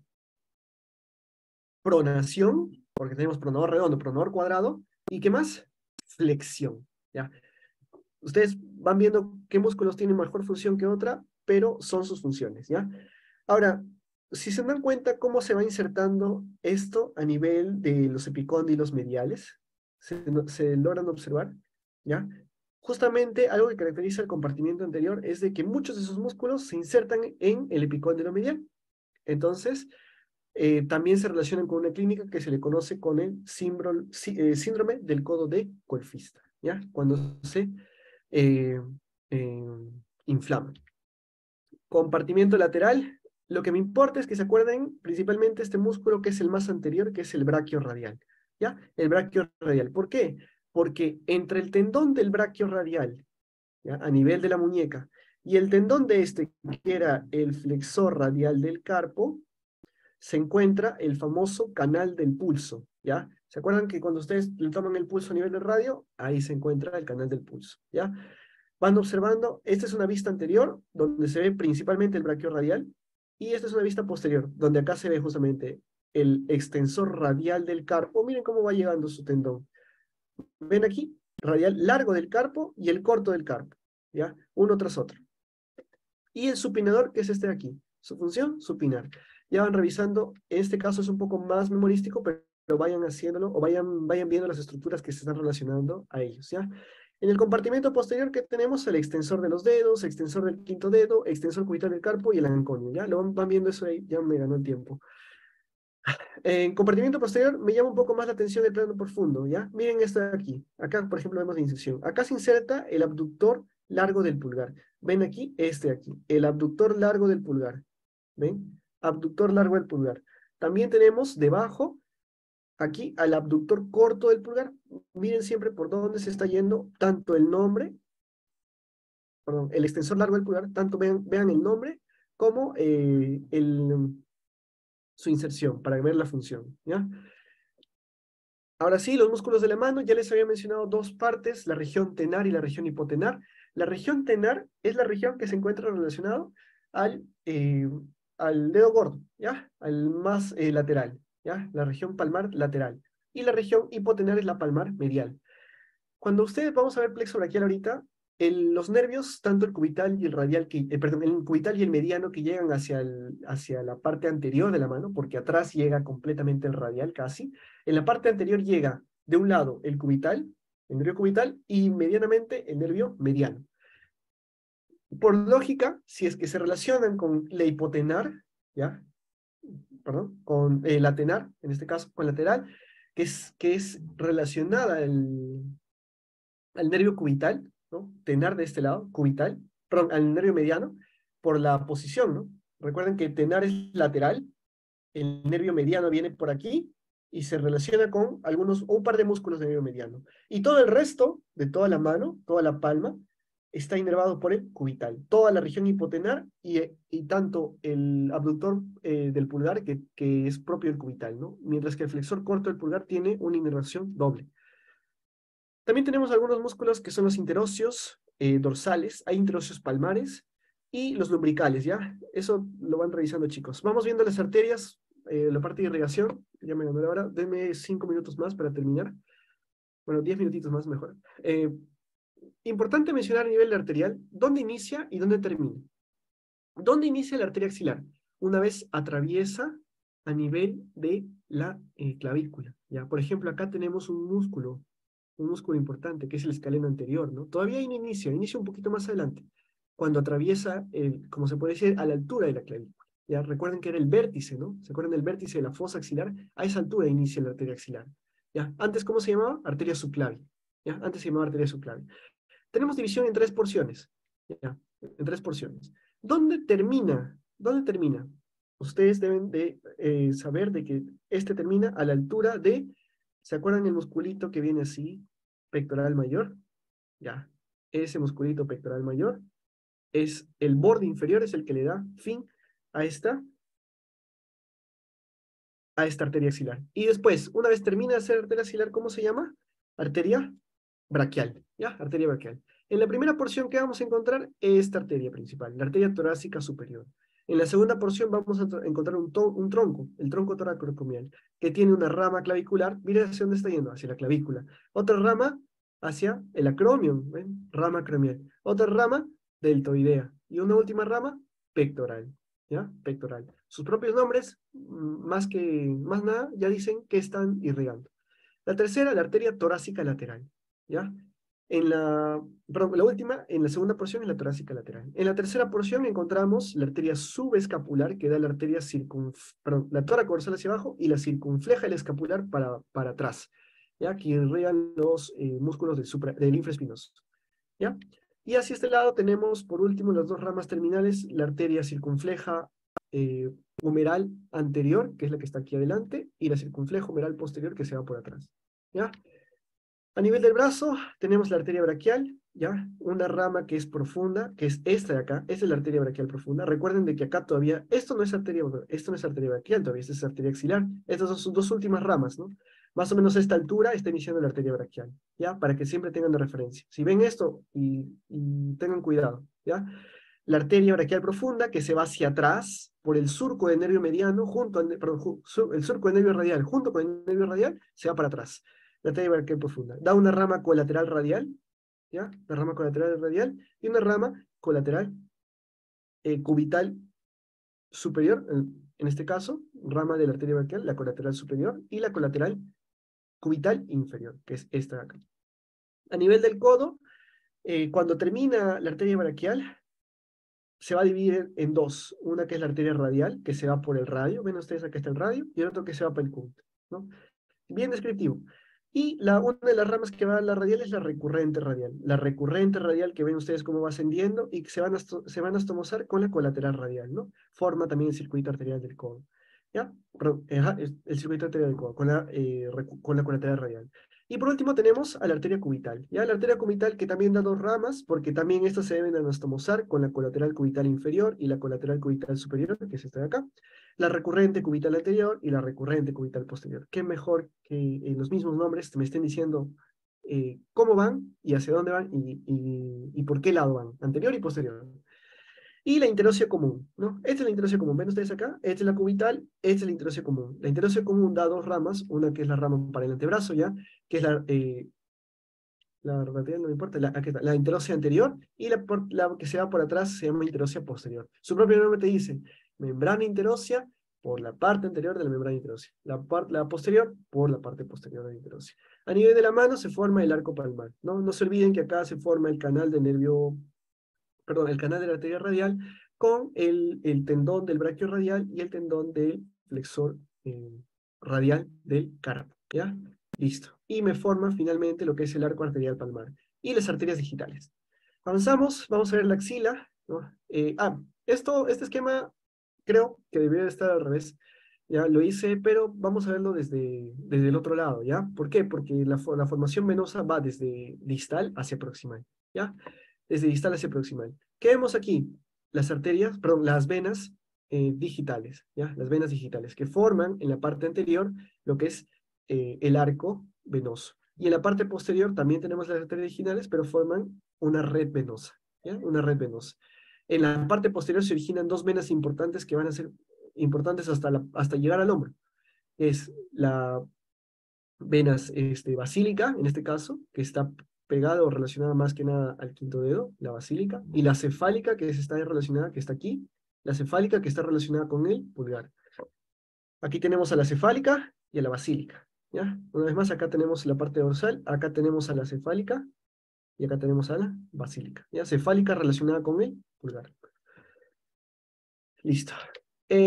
A nivel del codo se forma lo que es la M venosa. ¿Ya? Acá se ve mucho mejor, la formación de la M venosa. Acá se ven cómo se van hacia adelante, las dos, tanto la cefálica como la basílica de su formación principalmente posterior, se van hacia adelante y acá se encuentra tanto la cefálica como la basílica. Y viene desde la cara anterior, ¿se acuerdan que yo les había mencionado de un arco venoso? Viene hacia aquí lo que son la arteria mediana. La arteria cefálica, la basílica y la cefálica, la mediana y la basílica me forman la M venosa a nivel de la flexura del codo. ¿Ya? Todo esto por encima de las fascias. O sea, ustedes levantan piel, van a encontrar tejido celular subcutáneo e inmediatamente van a encontrar estas venas. Y junto con estas arterias, perdón, estos nervios, que son los nervios cutáneos, ¿ya? Tanto cutáneo, este es el cutáneo antebraquial lateral. Miren su nombre, ¿eh? Cutáneo antebraquial lateral. Su propio nombre te dice, ¿hacia dónde va? Hacia la parte cutánea, del antebrazo y del lado. Ahí está. Cutáneo antebraquial lateral y acá tenemos el cutáneo antebraquial mediano. ¿Ya? Listo. Vamos a ver, por último, ahora sí regresamos a este primer esquema. La cefálica se va por arriba, ¿se acuerdan? Por el surco delto pectoral, ingresa por el agujero de Morenheim, ¿verdad? Surco delto pectoral ingresa por el agujero de Morenheim. Vemos aquí la arteria basílica, ¿ya? La arteria basílica se va a unir finalmente con estas pequeñas arterias que se ven aquí, que son las arterias humerales, perdón, las venas humerales, ¿ya? La vena basílica se va a unir con estas venas pequeñas que son las venas humerales. Dos venas humerales, ¿ven ustedes aquí? La vena humeral, a veces se unen juntas, a veces se unen separadas, o sea, a veces una se forma antes de unirse recién con la humeral. Hay bastantes variantes a nivel de venoso, pero la basílica llega, se une con la humeral y ya continúa y se forma el axilar, ¿ya? Y la cefálica ya llega al axilar. Listo, ahí tenemos todas las venas, pueden ir revisándolo. El plexo braquial, chicos, yo sé que es mucho dolor de cabeza, ya unos 5 minutos más y terminamos. ¿Cómo se estudia el plexo braquial? Ya, te soy sincero, en algún momento yo encontré una canción, no sé si alguno conoce a Rap Medicina, particularmente no es, o sea, no es porque tengamos algún convenio o algo, pero con la canción yo la aprendí, ¿ya? Yo la aprendí y si les gusta un poco la canción o si quieren, si son más auditivos pueden escuchar esa canción. Sé que es pegajosa después de un rato escuchándola y pueden aprendérsela, ¿ya? ¿Se acuerdan del ciclo de Krebs? También tenía su cancioncita, ¿ya? Plexo braquial y plexo cervical. Pero en el caso de plexo braquial, ¿cómo se estudia ya si es que no le entiendes muy bien o no eres muy fan de escuchar ese tipo de canciones, ¿no? Vamos a tener un esqueleto, ¿cómo se puede decir? Un esqueleto grande, o sea, un esquema grande del plexo y después sus ramitas colaterales. En otras palabras, el esquema donde se forman desde su origen hacia las ramas finales y el otro que es el esqueleto donde forman sus ramitas colaterales, ¿ya? Más o menos para mencionarlo. Entonces, ¿qué tenemos? Vamos a ver aquí. ¿Dónde está? Un punterito. Acá está. Ya. Miren, chicos, miren ustedes. Acá están, raíces, ¿no? Tenemos 5 raíces. Estas raíces se forman desde C5 a T1, ¿ya? Y si bien se menciona de que los plexos se originan desde los ramos anteriores de los diferentes nervios o diferentes raíces nerviosas que salen desde el agujero intervertebral, que ya los mencionaron, no sé si lo han tenido en la clase, pero salen de ahí, tienen tanto componente motor como componente sensitivo. ¿Ya? Por eso que el plexo braquial es el plexo que se encarga sensitivo y motor, los dos. Entonces, estas raíces tienen componente sensitivo, componente motor. ¿Ya? Esas raíces, ¿dónde van a estar ubicados? C5, ¿dónde es C5? C5 es cuello, C5 está acá arriba. Entonces, si se originan ahí, todavía no ingresan al miembro superior. Sí se originan ahí, dan algunas ramas ahí, como por ejemplo la torácico largo, ¿no? O de Charles Bell, que ya le había mencionado. Se relaciona, ¿no? Justamente a algunas ramas que van y descienden más o menos a la altura de lo que es el tórax. Por otro lado, eh, ahorita vamos a mencionar un poco más esas ramitas, o eso lo vamos a mencionar en un ratito. Las raíces son las 5 principales, ¿ya? Ramos anteriores. Estas raíces se van a unir. C5 con C6 se unen y forman un tronco superior. El C7 continúa solito. Y el C8 con el T1 se juntan, ¿ya? Se juntan. Vienen los troncos superior, medio e inferior. Esos troncos superior, medio e inferior van a dar un ramo superficial y un ramo profundo. Los ramos superficiales van a estar de amarillito y los ramos profundos de medio color piel, ¿ya? Los ramos superficiales van a continuar como si fueran los mismos, ¿no? ¿Se acuerdan que se había unido acá C5 con C6 y formó el tronco superior? Tienen sus dos divisiones, una división superior y una división, una división superficial y una división profunda. La división superficial del tronco superior con el tronco medio se van a unir y me forman el fascículo o cordón lateral, ¿ya? Mientras que en el caso del inferior continúa solito la división superficial, ¿ya? Con el fascículo medial. Si hay un fascículo lateral y un fascículo medial, los ramos o las divisiones posteriores, los tres van a juntarse y van a formar este que es el posterior. Ese posterior está atrás. ¿Atrás de dónde, Iván? Atrás de la arteria axilar, ¿ya? La arteria axilar aquí aparece para dividir cuál es lateral, cuál es medial y cuál es posterior. Aquí por encima se encuentra el paso de la arteria axilar, ¿ya? Por encima se encuentra el asa de los pectorales. Eso ahorita no lo he colocado, pero eso me sirve, o la arteria axilar, para dividir los fascículos y cordones de lo que son lateral, medial y posterior. Por último, así como se van dividiendo en dos, después se juntan, se dividen en dos, luego se juntan, de nuevo, van a dar una rama medial, pero una rama lateral y una rama medial. Una rama, en este caso del posterior también, una rama lateral y una rama medial, una rama lateral y una rama medial, que me terminan formando los ramos terminales, que son los ramos que ya se relacionan directamente, al menos, con el miembro superior, ¿no? O sea, no únicamente, pero desde los fascículos ya se empiezan a relacionar, pero los ramos terminales son los que van directamente y llegan a la mano en muchos de los principales, ¿no? ¿Qué tenemos? Del ramo lateral se origina el músculo cutáneo o perforante de Caceres, ya les había mencionado eso.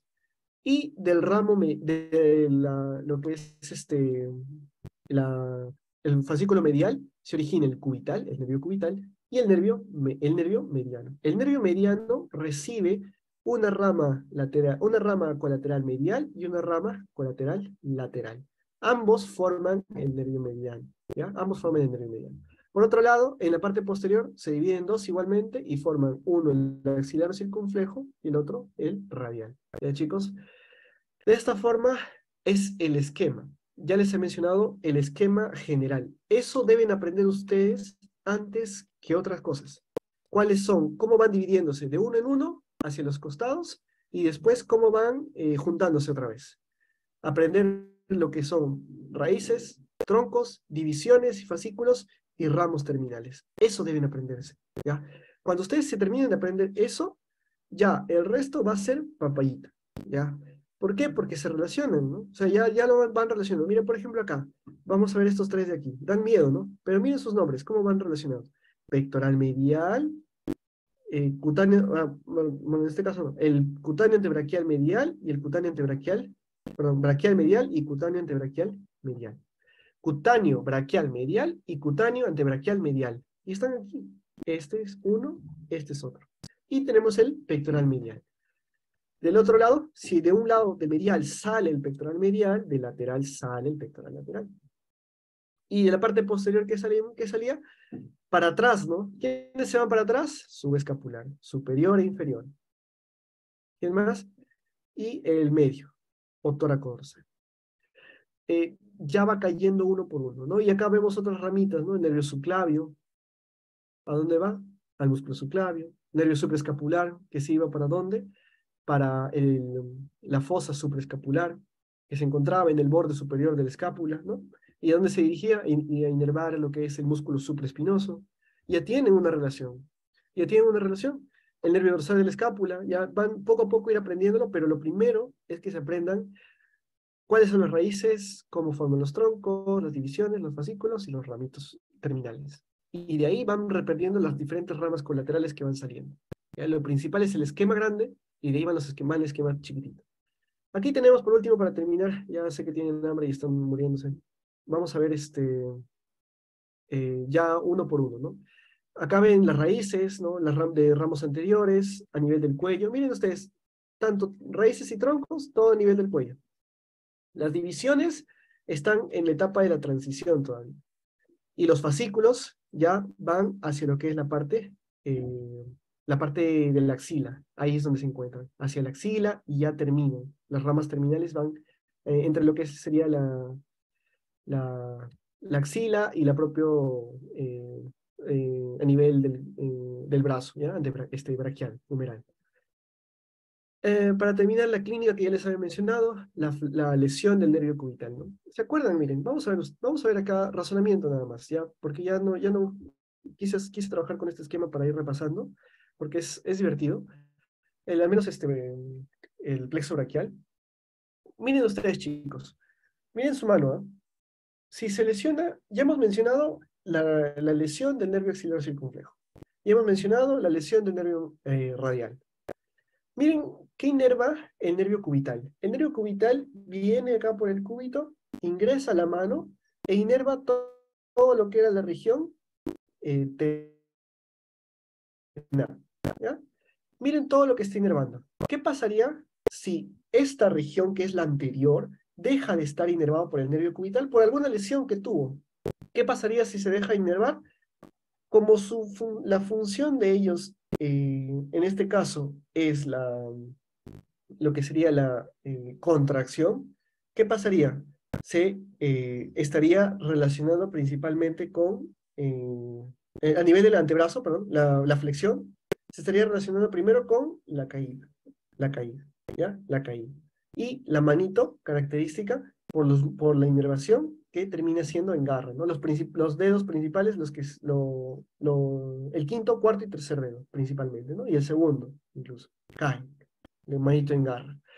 En el caso del nervio mediano, por ejemplo, el nervio mediano, ya saben, inerva hacia lo que es la parte lateral, primer dedo principalmente, ¿no? Todo lo que es hipotenar, ¿ya? La lesión en mano de predicador, el mismo razonamiento.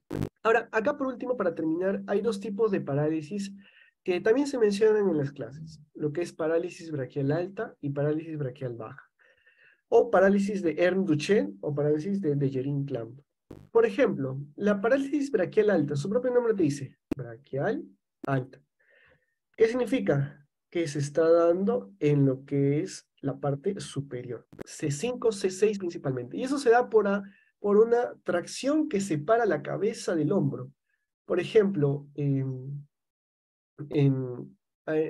visto que en los casos que se da constantemente son las personas que se caen de la moto o que se caen de la bicicleta, se tiran y se chanca el hombro con una piedra, por ejemplo, y su cabeza termina contra el suelo.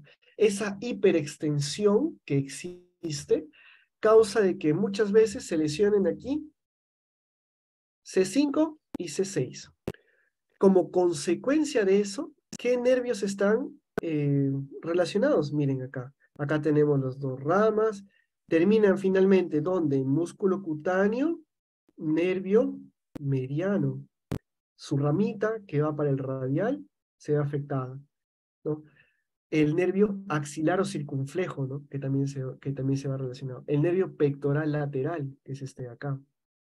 Entonces, cuando existe este tipo de parálisis de braquial alta o braquial baja, no solamente se relaciona con un solo músculo que está inervado o un grupo de músculos, sino ya con un tema general, un tema de brazo entero, ¿ya? Lo mismo con la parálisis braquial baja, ¿no? Han visto a veces que personas caen sin querer, sobre todo los trabajadores de las obras, y se agarran así para evitar caer y chocarse muy fuerte contra el suelo, se agarran de algo y hay una hiperextensión del brazo que separa el húmero del tórax.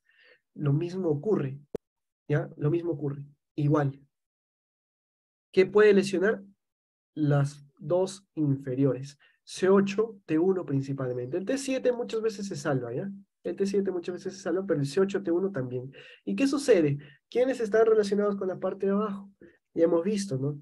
Da una ramita también para el nervio radial, el nervio cubital, ¿no? Y el nervio mediano, que se va para acá. Este aquí, que es el pectoral medial, ¿no? Esto que son los cutáneos antebraquiales, y el cutáneo en antebraquial lateral y el cutáneo braquial lateral, los dos, ¿no? Se ven, ¿cómo se puede decir?, interferidos, y por lo tanto ocurre una lesión que caracteriza a la mano en garra, por ejemplo, ¿no? La lesión del nervio cubital, la famosa mano en garra, que termina llegando a la mano, porque el nervio cubital inerva en mucha cantidad a la mano. Entonces, son lesiones que aparecen, ya termino con esto, a nivel de lo que es el plexo braquial, lesiones muy comunes, y van a ir viéndolo a medida que vamos avanzando. Me gusta más explicar el tema, o en la parte general, deben ir aprendiendo el esquema para la parte práctica. Ya yo les recomiendo, porque las inserciones las vamos a ver, están bien bonitas en nuestra muestra. Y lo que, si bien pueden volar un poco, es a nivel de las raíces. ¿Ya? Vayan viendo ustedes más o menos, aprendiéndose el nombre de las diferentes, tanto arterias, venas y nervios, y van a ir pudiendo, con eso, viendo cómo se relacionan estas estructuras, ¿no? Cómo se interrelacionan. ¿Ya?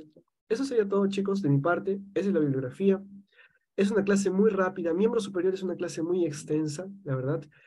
De momento, pues, es todo por mi parte. Lo principal que yo les estoy brindando es para que ustedes puedan ir a la parte práctica y lo podamos ver ahí, porque más se aprende con la práctica. Así que nada, chicos, pueden retirarse. Si tienen alguna duda, me pueden ir comunicando. Ah, ya, las ramas posteriores, ¿no? Las ramas posteriores de 5. Terminan finalmente inervando lo que es la porción cervical, ¿no? La se van hacia atrás, hacia la nuca, ¿no? Más o menos a esa altura. Lo mismo ocurre a nivel, ocurre con el plexo cervical, por ejemplo, ocurre con el plexo braquial, ¿no? Las ramas anteriores forman los plexos que inervan motor y sensitivamente, pero no a todos, sino principalmente a la parte anterior, ¿no? En el caso del cervical, ¿no? Cervical es anterior y lateral, pero la parte posterior también debe tener. Entonces, se dirigen hacia atrás. La anterior se va adelante y la posterior se va para atrás. ¿Ya? Se apega al cuerpo. Si tienen alguna duda, chicos, en verdad estoy bueno, estoy encantado de ayudarlos. Hay algunos videos que yo les recomiendo que puedan ir revisando también en la página para que vean un poco mejor los músculos, ya que no hemos llegado a terminar muy bien lo del antebrazo. Vean el canal de Anato en 10 minutos, chicos. Hay buenas ponencias y yo les recomiendo que ahí vayan revisándolo, también para que puedan ver los esquemas. Hay algunos esquemitas adicionales, unos cuadritos de resumen. ¿Ya? Nada más, chicos. Cuídense. Eh, y nada, muchas gracias por su presencia. Si no tienen alguna duda más, pueden retirarse, chicos.